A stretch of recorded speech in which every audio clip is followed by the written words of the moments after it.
Assalamualaikum, selamat pagi Bu Eka. Waalaikumsalam. Baik Bu Eka, pada hari ini saya ingin melakukan kunjungan ke rumah hari ini adalah terkait dengan pemberian atau pendidikan kesehatan kepada Ibu Eka, yaitu terkait dengan kanker leher rahim.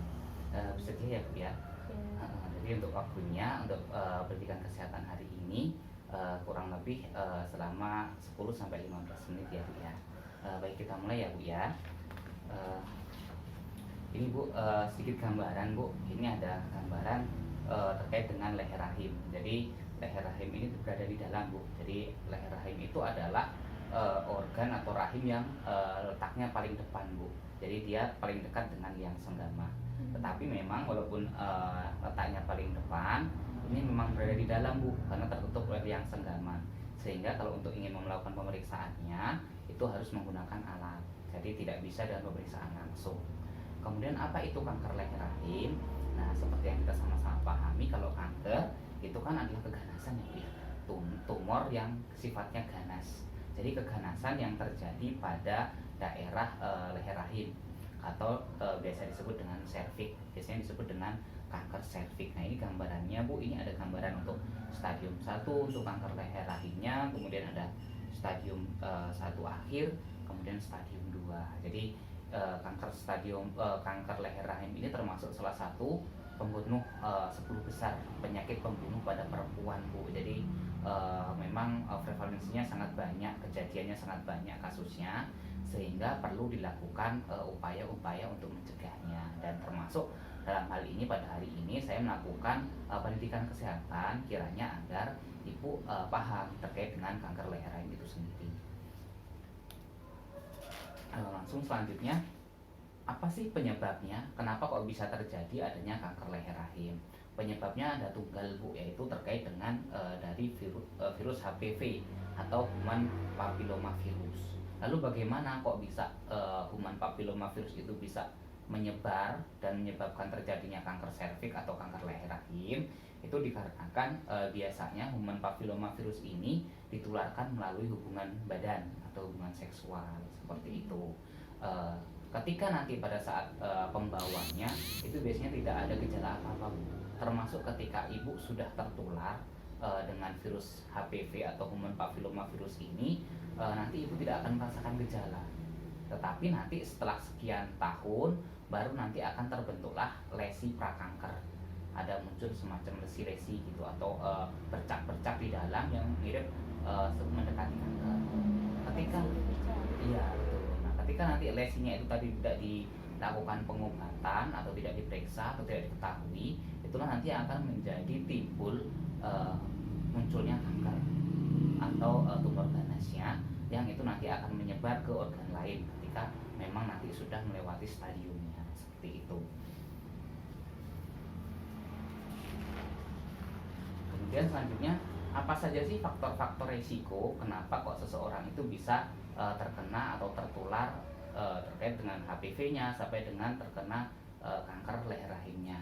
Yang pertama adalah terkait dengan bergonta-ganti pasangan Bu. Jadi memang bagusnya adalah pernikahan yang sehat. Jadi hanya satu pasangan Bu, tidak boleh berganti-ganti pasangan dengan yang lain, karena kita sama-sama tidak tahu ketika berganti-ganti pasangan itu status kesehatan pasangan kita seperti apa, tidak tahu. Berbeda ketika kita hanya dengan pasangan tunggal, maka kita akan paham kondisi kesehatannya.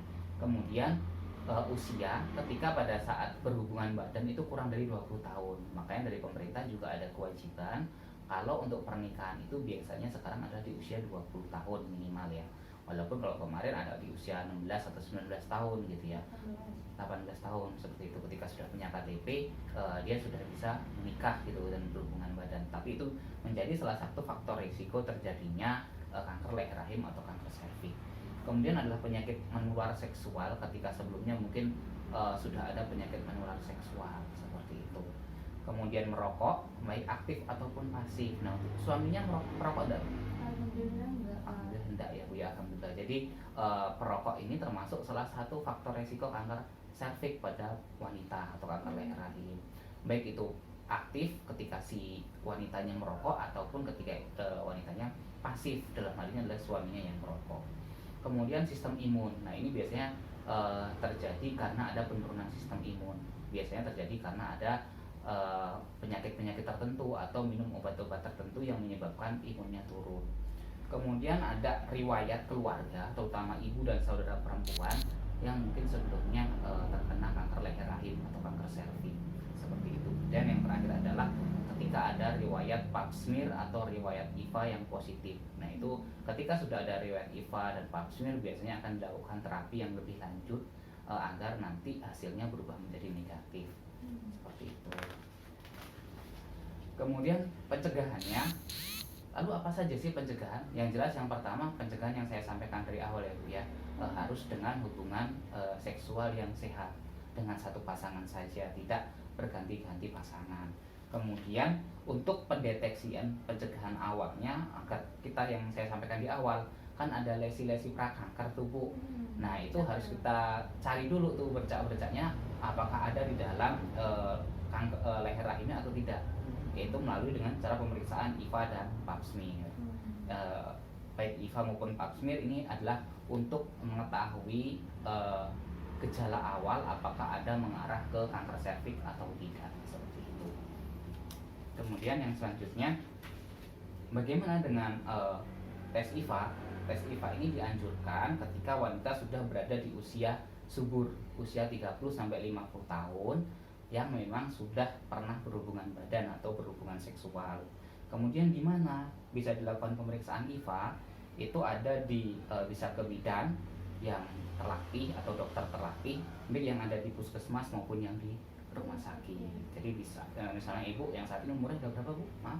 31 tahun. 31 tahun sudah pernah berhubungan badan, itu bisa Bu nanti melakukan pemeriksaan IVA.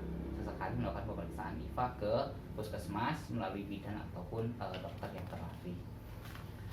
Kemudian bagaimana ketika hasilnya IVA positif? IVA positif itu berarti ada semacam seperti yang lesi prakanker tadi, ada kecurigaan, dicurigai ada lesi-lesi prakanker tadi, ada kelainan lah, sudah ada tanda-tanda kelainan pada leher rahimnya, sehingga nanti perlu dilakukan pengobatan atau terapi agar nanti lesi-lesi tadi itu tidak berkembang menjadi kanker leher rahim, seperti itu. Pilihan pengobatannya biasanya kalau untuk IVA itu dilakukan krioterapi Bu. Itu biasanya juga dari bidan dan dokter yang sudah terlatih di puskesmas juga bisa. Oh, Seperti bisa itu. di puskesmas. Betul, bisa dilakukan di puskesmas melalui tindakan krioterapi. Kemudian tindak lanjutnya seperti apa? Tadi kan untuk pencegahan atau deteksi dininya kan melalui pemeriksaan IVA atau krioterapi ya Bu ya. Ketika nanti hasil IVA-nya negatif, itu nanti bisa dilakukan IVA ulang.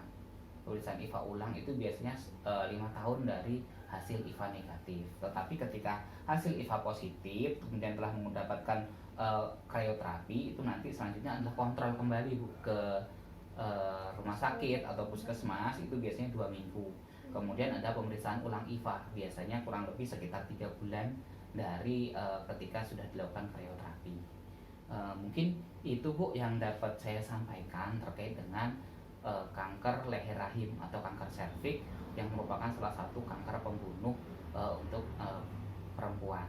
Mungkin ada yang ingin ditanyakan Bu terkait yang saya sampaikan tadi, mungkin ada yang belum jelas.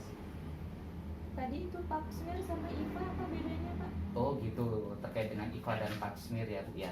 Tadi saya lebih banyaknya jelasinnya ke IVA ya Bu ya. Betul. Menarik ya. Sebentar Bu. Nah ini kalau IVA dengan pap smear yang berbeda, sebenarnya mirip-mirip sih Bu, cuman berbeda metode. Kalau IVA itu kan kepanjangan infeksi visual asetat. Jadi nanti sebenarnya sama-sama menggunakan alat, dibuka leher rahimnya biar kelihatan gitu, dibuka liang senggamanya biar kelihatan leher rahimnya. Kalau untuk yang IVA ini nanti bidan atau dokter yang terlatih hanya cukup dengan inspeksi aja Bu, hanya dengan dilihat. Jadi dibuka kemudian diberikan sejenis cairan, kemudian nanti dilihat. Ketika nanti dari betul, kalau nanti dari IVA itu nanti kelihatan misalnya ada kelainan tuh, misalnya harusnya warna cairannya harusnya normal warna ini, ternyata dia ada perubahan warna. Nah itu dicurigai ada kelainan di situ. Itu kalau yang IVA. Nah kalau untuk yang pap smear ini sebenarnya bedanya adalah dia diambil sampel atau cairannya yang ada di leher rahimnya. Nah cairan tadi yang setelah diambil kemudian dilakukan pemeriksaan di laboratorium oleh tim dari pemeriksanya. Kemudian nanti ketika sudah selesai muncul ada kelainan-kelainan kerak-kanker atau tidak. Nah itu Bu bedanya. Kalau yang IVA karena dia sifatnya hanya dilihat atau inspeksi, itu dalam sehari biasanya sudah ketahuan ada lesi prakanker atau tidak. Lebih Sedangkan cepat yang ini, ya betul lebih cepat. Tetapi kalau untuk waktunya yang pap smearnya agak lama, biasanya bisa seminggu, bisa 2 minggu tergantung dari tim pemeriksa pap smearnya. Cuman kalau untuk akurasinya sepertinya lebih tinggi yang pap smear sih Bu, karena memang dia sifatnya kan benar-benar menganalisa dari cairan yang ada di leher rahim, betul seperti itu. Ada lagi Bu yang ditanyakan Bu? Lalu pap smear ini ditanggung oleh BPJS nggak ya Pak ya? Nah, kalau kebetulan Ibu misalnya punya BPJS, punya kartu BPJS, ini dua-duanya tetap ditanggung Bu. Bedanya kalau IVA ini kan karena program pemerintah juga, jadi ini walaupun nggak punya BPJS juga bisa dilakukan di puskesmas. Kalau Ibu punya BPJS lebih bagus lagi karena bisa dilakukan pap smear juga. Biasanya kalau misalnya untuk dilakukan pap smear ini nanti Ibu harus berobat terlebih dahulu ke puskesmas. Nanti dari dokternya akan memberikan pengantar atau semacam rujukan lah Bu ya untuk pemeriksaan pap smear di laboratorium yang bekerja sama dengan BPJS Kesehatan. Seperti itu. Ada yang ditanyakan lagi Bu atau cukup? Enggak, Pak. Udah Cukup ya Bu ya. Baik, terima kasih ya Bu ya atas waktunya. Sepertinya Ibu sangat menyimak sekali untuk pendidikan kesehatan pagi hari ini. Terima kasih dan saya akhiri. Wassalamualaikum warahmatullahi wabarakatuh. Waalaikumsalam.